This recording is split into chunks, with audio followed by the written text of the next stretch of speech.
कल रात बहुत तेज़ तूफान चला हुआ था। देखते हैं, अब मैं देखने जा रही हूँ कि आम वगैरह झड़े होंगे या नहीं। उसमें दुनिया के सबसे छोटे आम लगते हैं। शायद ही किसी ने इतने छोटे आम देखे होंगे, बिल्कुल ही फिंगर्स में जो फिट हो जाए ना, इतना छोटा आम।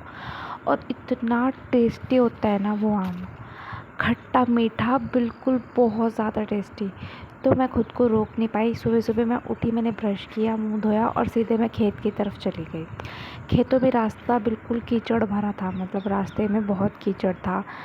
बारिश आई थी रात को, तूफ़ान आया था, उसकी वजह से चलना बहुत मुश्किल हो गया था। पर फिर भी मैं गई, और ना मैंने अपनी बहन को बताया ना अपने भाई को बताया, अकेले गई ताकि वो सारे आम मुझे ही मिले, क्योंकि वो आम है ही इतने टेस्टी कि किसी को देने का मन ही नहीं करता। तो मैं जा रही थी, तो रास्ते में क्या हुआ, जैसे रात को बारिश आई थी तो वहाँ पे एक छोटा सा जंगल है, वहाँ पे काफ़ी सारे पेड़ हैं, वहाँ बहुत सारे मेंढक बोल रहे थे एक साथ। और अब मैं पेड़ के पास पहुँच गई हूँ। ये रहा वो पेड़,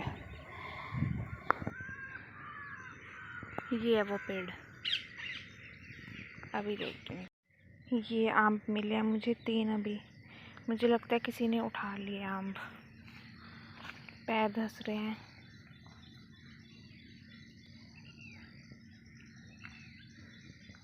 आम तो दिख ही नहीं रहे। हाँ, एक और आम मिला मुझे, ये रहा।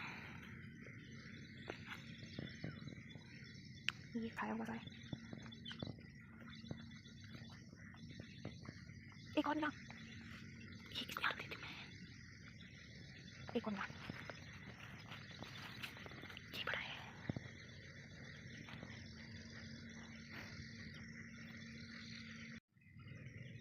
ये है वो आम का पेड़। इस बार इसमें बहुत कम आम लगे हैं।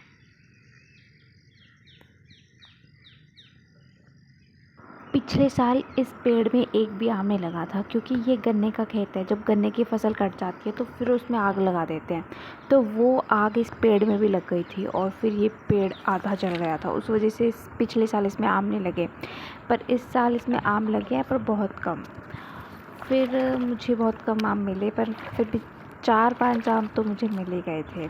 मेरा तो उसी में हो गया था। फिर मैं घर लेके गई आम, और मेरे पाँव पूरे मिट्टी में धंस गए थे। फिर मेरे खेत में पानी खड़ा था बारिश का, फिर मैंने उसमें अपनी चप्पल धोई, पाँव धोए, और यहाँ बहुत सारे मेंढक बोल रहे थे। लगता है फिर से बारिश आने वाली है। मेंढक बहुत ज़ोर ज़ोर से बोल रहे हैं, और ये माना जाता है कि जब मेंढक बोलते हैं तो इसका मतलब बारिश आएगी बहुत ज़ोर से। और यहाँ बहुत सारे मेंढक बोल रहे हैं। ये हमारा खेत है गन्ने का, और यहाँ पे है वो मेंढक जो बहुत ज़ोर ज़ोर से बोल रहे हैं। बारिश के बाद इतना प्यारा मौसम हुआ था ना। सुबह के 7 बज रहे थे उस टाइम, जब मैं आम लेने गई सुबह सुबह। इतना प्यारा लग रहा था ना, नीचे हरा और ऊपर ब्लू। फिर मैंने घर जाते अपने पाँव धोए, और फिर एक एक करके मैंने अपने आम धोए अच्छे से। बहुत, देखो कितने छोटे छोटे आम है, बिल्कुल मेरी फिंगर्स में फिट हो रहे हैं। और मुझे मिले हैं 5-6 आम। मैंने अपने रूम को बिल्कुल बंद कर लिया था अंदर से, क्योंकि मैं अपने आम किसी के साथ भी शेयर नहीं करना चाहती थी। और फिर मैंने एक एक करके सारे आम खाए हैं बिल्कुल तसल्ली से।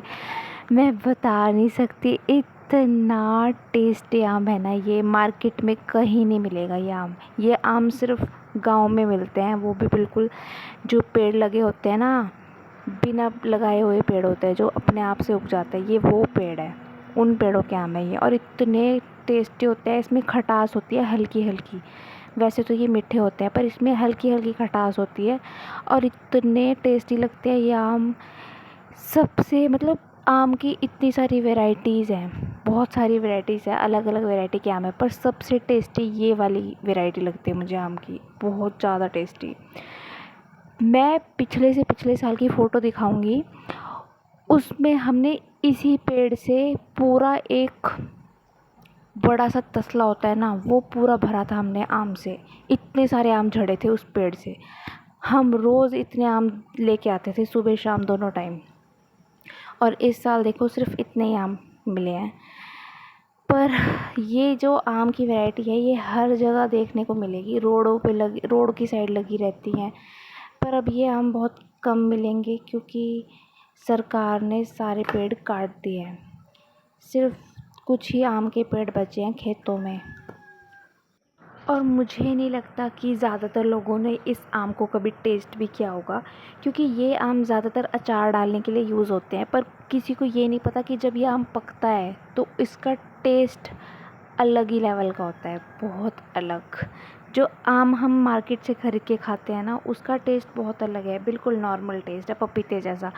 पर जो ये आम है ये होता है रियल आम, जो पेड़ से पकने के बाद नीचे झड़ता है, बहुत टेस्टी।